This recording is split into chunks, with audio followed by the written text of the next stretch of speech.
There's an account in QuickBooks Online that can oftentimes trip people up, and that's undeposited funds. Now, undeposited funds at its core is a clearing account.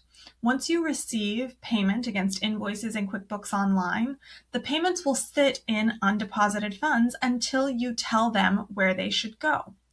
The reason for this is quite practical and simple. If you receive multiple payments from multiple different clients in a single day, you might group all of those into one single deposit that hits your bank as a single line item.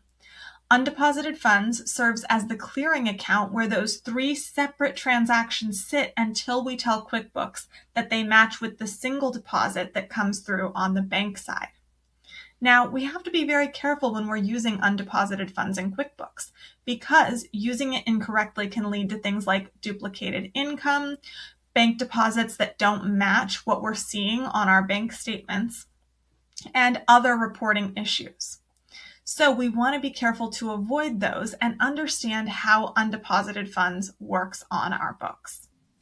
If we want to check to see whether or not we have undeposited funds currently sitting on our books, one of the best places to do that is by looking at the balance sheet. So if I go to Reports and then Standard Reports and select Balance Sheet, I see that sure enough, I have a balance of $10,259 sitting in undeposited funds. Now, I know that I haven't added all of my transactions for March yet, and in fact, the month of March isn't over yet. So if all the transactions sitting in undeposited funds are from March, I'm not going to stress too terribly much about that. What we do ultimately want to be seeing over time, though, is that undeposited funds will increase and then decrease. In an ideal world, it will be decreasing to zero at regular intervals as we make deposits.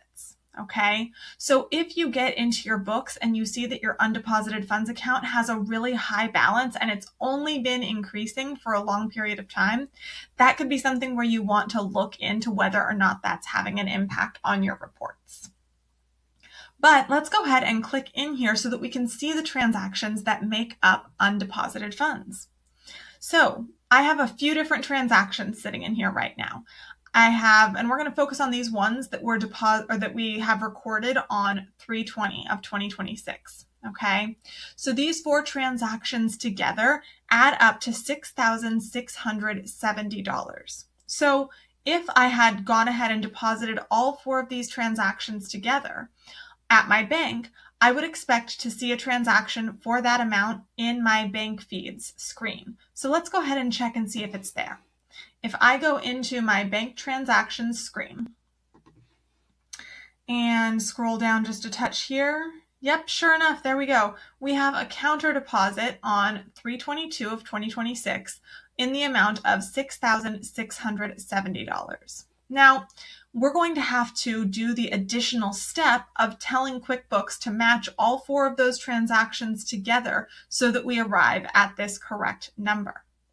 Now, this is an example of when undeposited funds is used, but undeposited funds will not be used for every single transaction type.